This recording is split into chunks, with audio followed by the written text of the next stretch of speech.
السلام علیکم ورحمۃ اللہ وبرکاتہ۔ نحمدہ و نصلی علی رسولہ الکریم، اما بعد، فاعوذ باللہ السمیع العلیم من الشیطان شہر رمضان الذی انزل فیہ القرآن ھدی للناس وبینات من الھدی والفرقان فمن شہد منکم الشہر فلیصم۔ صدق اللہ العظیم۔ تعریف تمام اللہ رب العالمین کے لیے،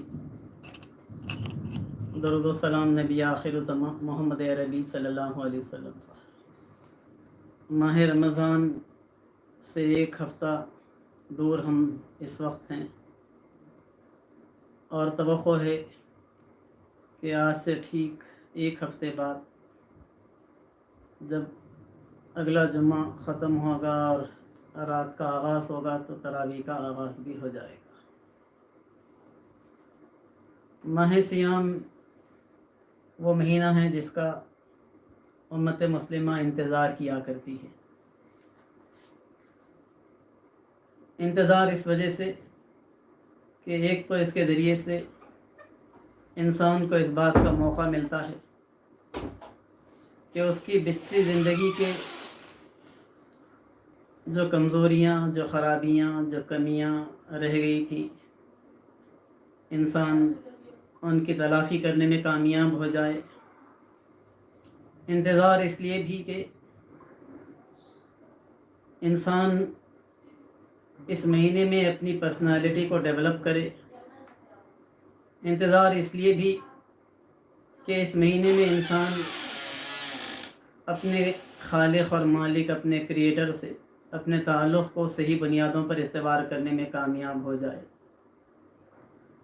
انتظار اس لیے بھی کہ اس مہینے میں نیکیوں کی ایک فضا پروان چڑھتی ہے، برائیوں پر روک کا ایک ایسا ماحول، ایک ایسا ایٹماسفیئر کریٹ ہوتا ہے جس کے نتیجے میں فرد خود بخود نیکیوں کی طرف جاتا ہے اور گناہوں سے بچتا ہے۔ تو آج کی جو گفتگو ہے اس میں دراصل یہ چیز آپ کے سامنے رکھنی پیش نظر ہے کہ رمضان کے ذریعے سے انسانی شخصیت، انسانی پرسنالٹی کو کیسے ایک بہترین پرسنالٹی میں کنورٹ کیا جا سکتا ہے۔ ہم جانتے ہیں کہ اگر کوئی شخص کسی کام کو بار بار کرتا ہے تو وہ اس کی عادت یا ہیبٹ بن جاتی ہے، اور انسانی جو عادتیں ہیں، جو انسانوں کی ہیبٹس ہیں، ان کا جو کلیکشن ہے، ان کا جو مجموعہ ہے، وہ انسان کی سیرت کہلاتا ہے۔ شخصیت کا تعارف یا سیرت کا جو تعارف ہے وہ یہی ہے کہ کلیکشن آف ہیبٹس، انسانی عادتوں کا مجموعہ۔ انسان جانا جاتا ہے اپنی عادتوں کی وجہ سے، اپنی شخصیت اور اپنی سیرت کی وجہ سے۔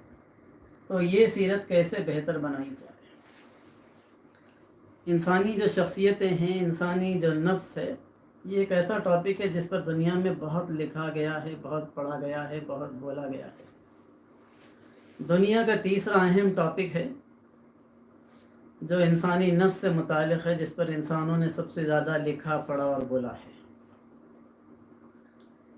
انسانی شخصیت یا انسانی نفس کی 3 اقسام ہیں، اور ان تینوں اقسام کا گہرا تعلق ہے رمضان کے 3 اشروں سے۔ انسانی شخصیت کی ایک قسم ہے جسے قرآن کی تذکرہ کرتے ہوئے کہا کہ یا ایتھا النفس المطمئنہ ارجعی الی ربک راضیۃ مرضیہ فادخلی فی عبادی وادخلی جنتی۔ اے نفس مطمئنہ، اپنے پروردگار کی طرف چل، داخل ہو جا میری بندگی میں اور داخل ہو جا میری جنت میں۔ تو یہ جو نفس مطمئنہ کہہ کر قرآن اگر کسی کو مخاطب کرتا ہے، کسی کو ایڈریس کرتا ہے، تو قرآن کی نگاہ میں یہ سب سے اونچی پرسنالٹی ہے، سب سے شاندار پرسنالٹی ہے، سب سے ڈیولپڈ پرسنالٹی ہے، اور وہ پرسنالٹی جس کا معاملہ یہ ہے کہ وہ زندگی کے مختلف معاملات میں نیک کام کرنے کا عادی ہوتا ہے، نیکیوں کے کسی موقع کو وہ عام طور پر ضائع نہیں کرتا، رائیگاں جانے نہیں دیتا، نئے کاموں میں ایک دوسرے سے کمپیٹ کر کے آگے بڑھ جانے کی کوشش میں لگے ہوئے لوگ ہوتے ہیں، غلط کاموں سے اجتناب کرتے ہیں، اپنے آپ کو روکتے ہیں۔ گویا نیکیوں کے کرنے کے معاملے میں کمپٹیشن، برائیوں سے بچنے کی اسٹرگل، اور اس کے نتیجے میں وہ پرسنالٹی پروان چڑھتی ہے جو نفس مطمئنہ کہلاتی ہے، جسے اطمینان اور سکینت حاصل ہوتی ہے، چونکہ وہ نیکی کے کام کرتا ہے، غلطیوں سے اور گناہوں سے بچتا ہے، اور غلطیاں ہو جائیں تو وہ فوراً اپنے خدا کی طرف پلٹتا ہے اور استغفار کے ذریعے سے ان گناہوں کی تلافی کرتا ہے۔ نتیجہ یہ ہوتا ہے کہ وہ قلب ایک بہت مطمئن قلب ہوتا ہے، اس دل کے اندر سکون، اطمینان اور سکینت کی کیفیت ہوتی ہے، اسے خدا کا جو قرب ہے وہ عطا کیا جاتا ہے، خدا کی نزدیکی عطا کی جاتی ہے، اور اس کے نتیجے میں زندگی میں ایک قسم کی اطمینان کی کیفیت ہمیشہ شامل حال ہوتی ہے۔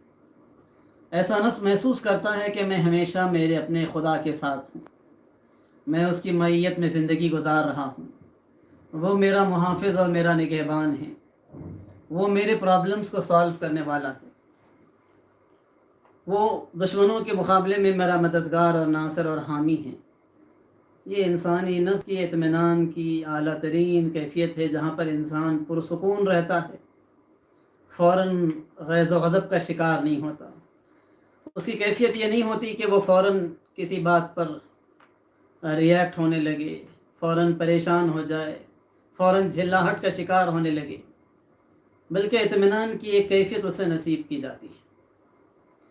اور رمضان کے بارے میں نبی اکرم صلی اللہ علیہ وسلم نے جو بات بتلائی، حضرت سلمان فارسی رضی اللہ تعالیٰ عنہ کی مشہور روایت میں کہ یا ایھا الناس قد ظلکم شہر مبارک و شہر عظیم کہتے ہوئے کہ اے انسانوں، تمہارے اوپر ایک بڑی برکت اور عظمت والا مہینہ آنے والا ہے۔ اس حدیث کے اندر یہ بات بتلائی گئی کہ اولہ تو اصحاب علم نے اس سلسلے میں یہ بات لکھی ہے کہ وہ لوگ جو نفس مطمئنہ کے حامل ہوتے ہیں، پہلے ہی اشرے میں خدا کی رحمت ان کے اوپر سایہ فگن ہو جاتی ہے، اور اس بارے میں اس بات کا فیصلہ فرما دیتا ہے کہ یہ لوگ اس کے قرب کے مستحق ہیں، اس کی رضا کے مستحق ہیں، اس کی خوشنودی کے مستحق ہیں۔ اور قرآن حکیم میں بات بتلائی کہ وہ کون لوگ ہیں جو رحمت الہی کے حقیقی معنوں میں مستحق اور امیدوار ہیں۔ قرآن نے 6 کوالٹیز کا تذکرہ کیا ہے کہ والمؤمنون والمؤمنات بعضهم اولیاء بعض، مومن مرد اور مومن عورتیں ایک دوسرے کے ساتھی ہیں۔ یامرون بالمعروف وینہون عن المنکر، وہ نیکی کا حکم دیتے ہیں، برائی سے روکتے ہیں۔ ویقیمون الصلاۃ ویؤتون الزکاۃ، نیکیوں کا حکم دیتے ہیں، برائیوں سے روکتے ہیں، اور پھر نماز قائم کرتے ہیں، زکوٰۃ دیتے ہیں۔ ویطیعون اللہ ورسولہ، اللہ اور اس کے رسول کی اطاعت کرتے ہیں۔ ان 6 کوالٹیز کا تذکرہ کر کے قرآن کہتا ہے اولئک سیرحمہم اللہ، یہ لوگ ہیں جو اللہ کی رحمت کی حقیقی معنوں میں مستحق ہیں۔ گویا یہ 6 کام کرنے کے نتیجے میں نفس مطمئنہ کے حاملین اللہ کی رحمت کو اپنی طرف متوجہ کرنے میں پہلے ہی اشرے کے اندر کامیاب ہو جاتے ہیں۔ انسانی جو شخصیت ہے، اس کا جو دوسرا ٹائپ ہے، جو دوسری قسم ہے، وہ نفس لوامہ کہلاتی ہے۔ نفس لوامہ سے مراد وہ نفس ہے جس کا معاملہ یہ ہے کہ کبھی وہ نیکی کے کاموں میں آگے بھی بڑھتا ہے، کبھی نیکی کے کاموں میں اس سے کاہلی ہوتی ہے، لاپرواہی ہوتی ہے، سستی ہوتی ہے۔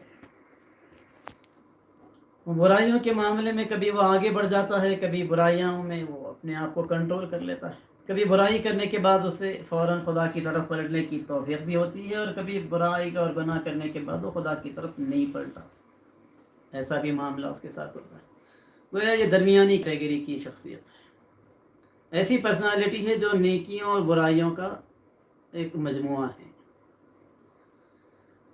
رمضان المبارک کے دوسرے عشرے کے بارے میں جو بات بتلائی گئی کہ وَأَوْسَطُهُ مغفرہ، یہ دوسرا عشرہ مغفرت کا عشرہ ہے، تو ایسے افراد ماہ سیام کو جب اپنے خدا کے بتائے ہوئے طریقے کے مطابق گزارتے ہیں، اس مہینے کے اندر وہ اس بات کی کوشش کرتے ہیں کہ وہ خدا کو راضی کر لیں، اپنی غلطیوں کی وہ معافی کے خواستگار ہوا کرتے ہیں، نیکیوں کو بڑھ چڑھ کر کرنے کی